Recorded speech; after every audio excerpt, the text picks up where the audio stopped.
If you love movies and movie discussions, you've come to the right place. Who am I, you ask? I am The Wiz, and I'm here today to review the 2023 animated film Spider-Man Across the Spider-Verse, with the voice talents of Shameik Moore, Oscar Isaac, Hailee Steinfeld, Daniel Kaluuya, and Jason Schwartzman, which is a film that is created by Sony Animation Studios.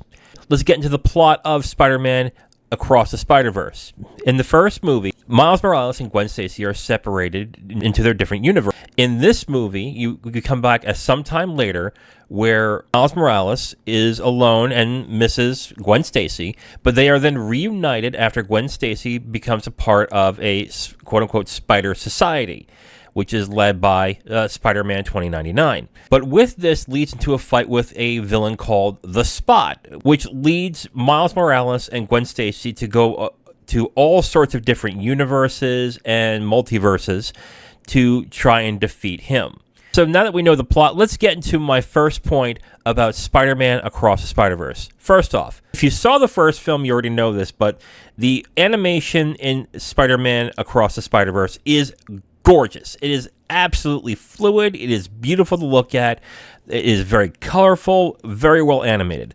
But the thing that this film does really well is the style. Whenever you go into different multiverses, it's all done in a different type of animation style, a different type of color palette, or even just like a different look entirely when you go into different types of multiverses. So, for example, there is a Lego multiverse. There's also one that's based off of like 1400s Italian artistry. There's also one that's set in a multiverse that is basically in Mumbai. Like, there is a definite style to everything in the film that makes it really eye-popping and eye-catching.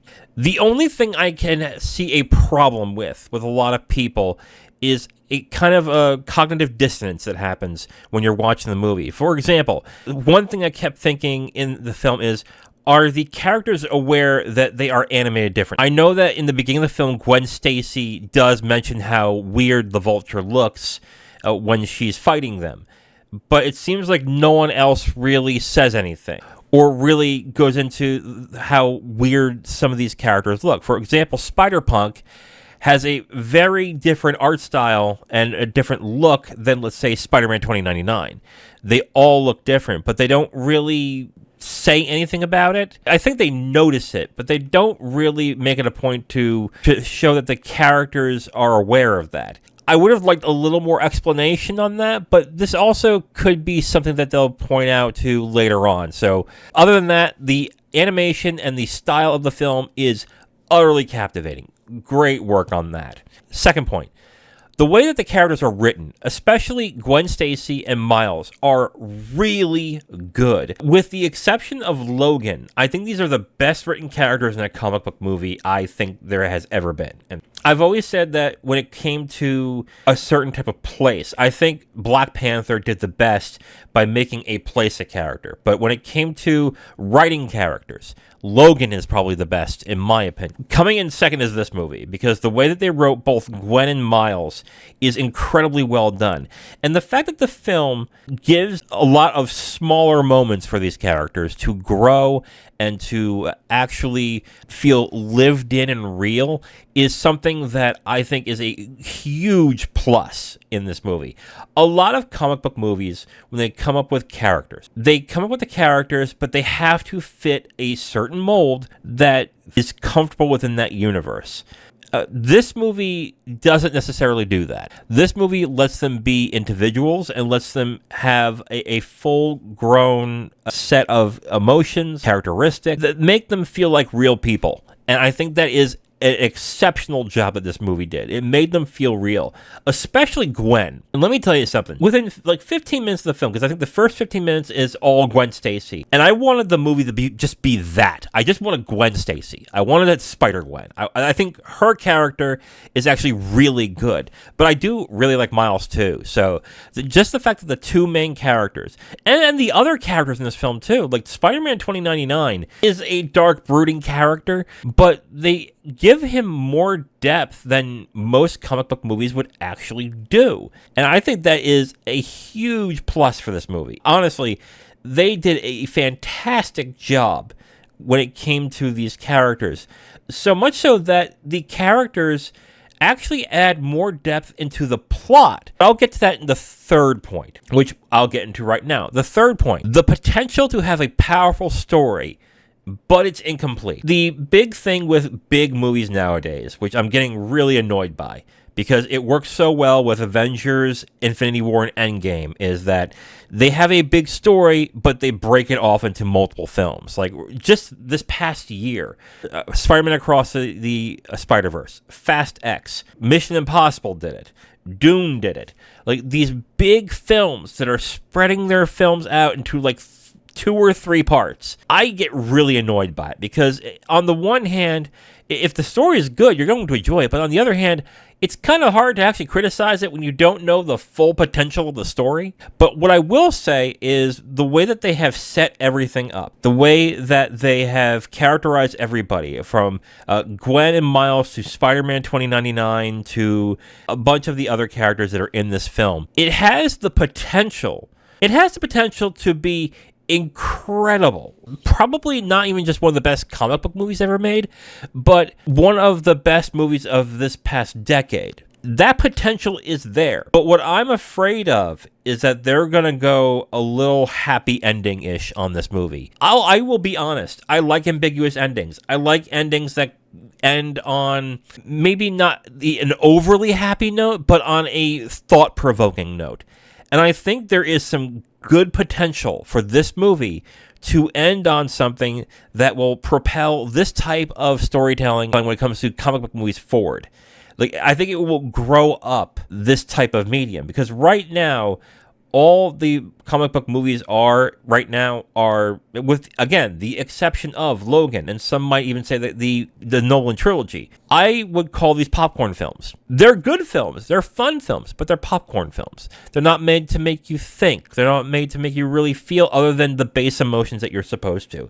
But in this film, and in this film series, I think it could go more than that. And I'm hoping it does. But in the back of my mind, I'm starting to feel that it's not going to happen. Because they're going to try and make it very much happy ending-ish. You know, everything turns out well in the end. Everyone's happy.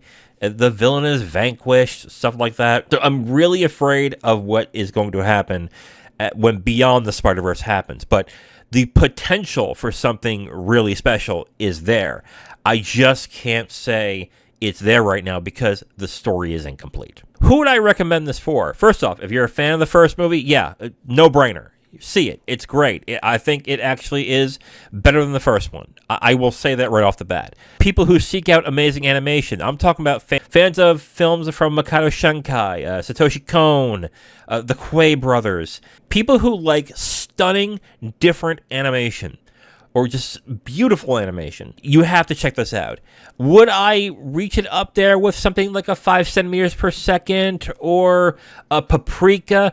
It gets there. It's there, but I don't know if I would say it goes over that. But it's very good. I think the animation is really good in this movie. And then if you are into young adult or teen stories, yes, this is a young adult or teen story. It is. I mean, I will not deny that. But even so, I think it's a very strong version of those. It is interesting that sometimes some of the best stories are films about teenagers and about young love or just young emotions, because those emotions are incredibly palpable. And even though I am an adult and I'm 40, I can still remember my time having those feelings and how it made me feel.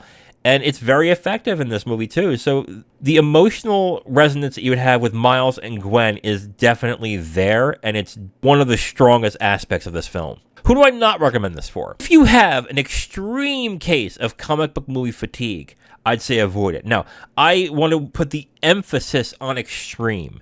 Like, if you are so tired of superheroes, if you cannot stand the sight of a Superman, Spider-Man, Wolverine, whatever, if you are done with that, then yes, avoid it. Otherwise, if you've been tired of the MCU and you're like, I'm kind of done with it, it's over, I would still say give this a shot. It's very good.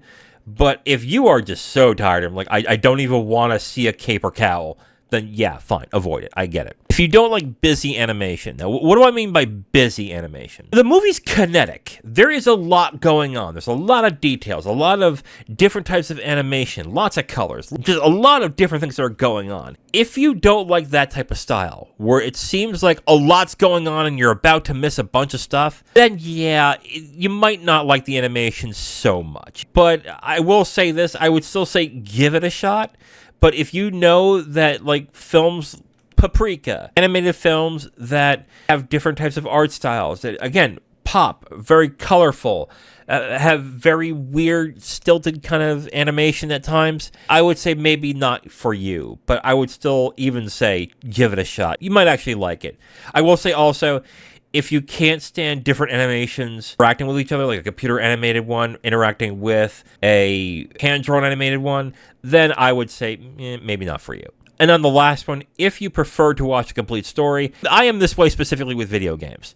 When I know that there is a part 1, 2, and 3, I wait until all 3 are out and then I play it. That's me with video games. So if you're annoyed by a movie where there is no ending, but yeah, I'd say avoid this until that sequel completes the story. Overall, I recommend Spider-Man Across the Spider-Verse. It is a fun movie. Even for a movie that's 2 hours and 30 minutes, it didn't feel long. Even though the action wasn't great, I think. But I think the animation and the character work is really, really good in that. For that alone, especially for Gwen and Miles, I think this is a really good movie and that you should give it a shot. So I recommend Spider-Man Across the Spider-Verse. Now, if you want my full review on this movie, you can go to my website at IamTheWiz.com. You'll have my full written review right on the site, along with a link to the video that has this review that you've just listened to. Okay, so for next week, we are watching political films, or films about politics. I am choosing a film that I have wanted to see for quite a long time.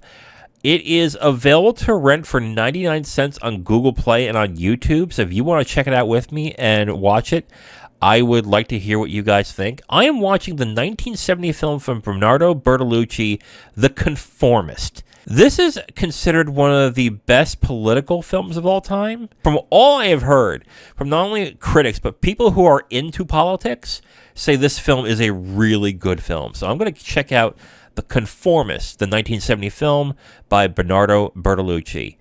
I am The Wiz, and I'll talk to you next time. Bye.